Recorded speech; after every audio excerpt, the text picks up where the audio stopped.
Trying to stay healthy. Okay, we're live. I just hit that live button. Well, welcome. Thank you for joining us, man. We appreciate you taking your time out of your California lifestyle. Thanks for inviting me, man. Thanks for having me on, man. I really appreciate it, man. I've been looking forward to this for a while.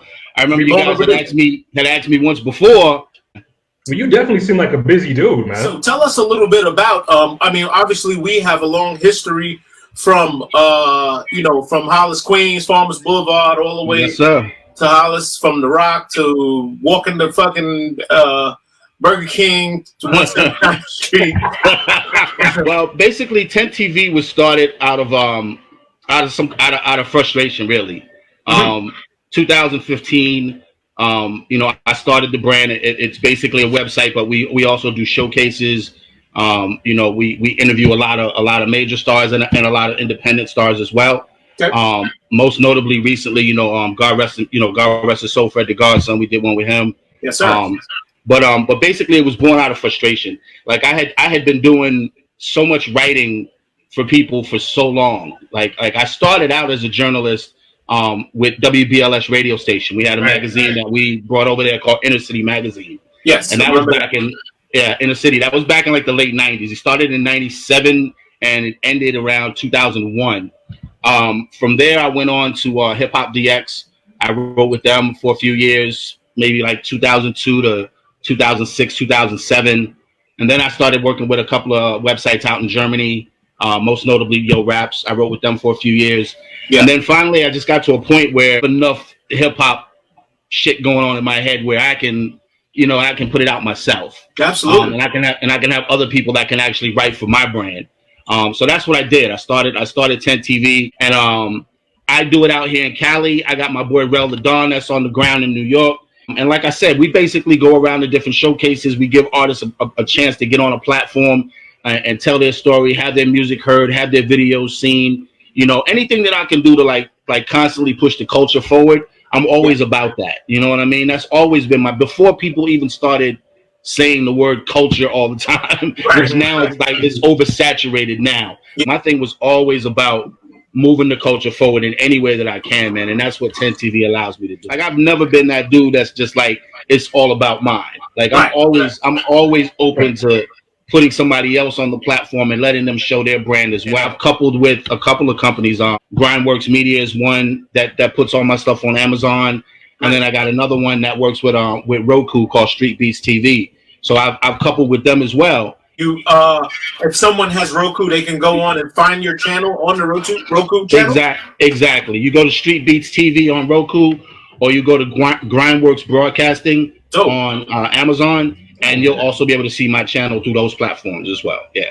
I'm doing print as well, but I'm printing. I just do journalism for a company called Validated Magazine. It's print and digital to write about. I choose that artist and I do an interview with them, and it goes in print and it goes in digital as well. I'm selective about the artists that I choose. I mean, I love hip hop as a culture. I love the music back then and I love the music now, but I'm always going to be about the bars. Always. Okay. Right. If they're not saying something, I'm probably not going to sit down and write a 4,000 word piece on you. For me, it's all about first impression. Like I could be scrolling through Instagram and somebody will put up a 1 minute clip and I'm listening to them and I'm like, wow, this dude's kind of dope, or this girl's kind of dope. Automatically I'm going to their page and I'm trying to see what else they got going on. Then I'm going to YouTube to try to see what kind of videos they got out. And if I get more than 3 songs that I feel like, okay, I can rock with all 3 of these, I'll probably reach out to that person and ask them if they want to do something. I just reach out and tell them, look, I like what you're doing. I want to put you on this particular platform. You started in the mid to late '90s in writing, and you said when you contact artists, you're contacting dudes from all over. What has been the difference in as far as geographical reach and where a lot of these dudes are? Because in the mid '90s, we were talking to Shock G Gomez a couple days ago. It was pretty much you were New York, you were East Coast or West Coast.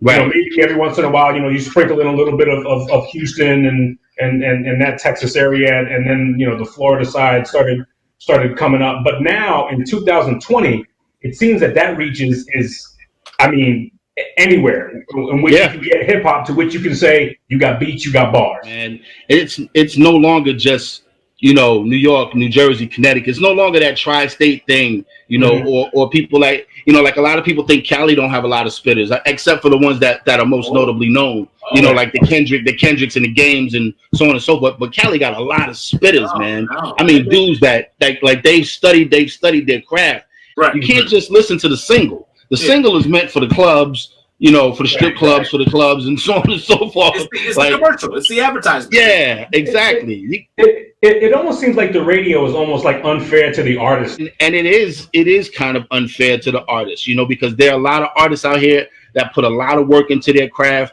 Nowadays, if you're not spending money on yourself, you're not getting anywhere in this industry. No. You know, you got to have your own following before you get there. Record labels are not, they're no longer big $1 million budgets, you know, for A&R stuff to mold you into an artist. We're not doing that anymore. So, you know, it is kind of unfair to the artist, but on the flip side of that, there's that independence that wasn't there 20 years ago. A lot of times it comes down to the work ethic, man. Yes. Just because you got 40,000 followers on Instagram doesn't mean that your work ethic is where it's supposed to be to get you to the next level.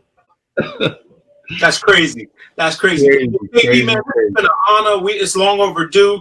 Yes, man. Always a pleasure. We hope you come back again, and we wish you much success on TentTv. We'll stay tuned.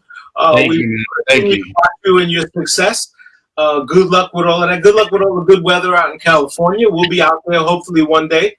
And remind us of your Spotify channel and your Roku channel. Oh, all right. So on Roku, it's StreetBeatz TV, and Beats is with a Z. So StreetBeatz TV. And then on Amazon, it's Grindworks Broadcasting. Grindworks is one word. So Grindworks Broadcasting.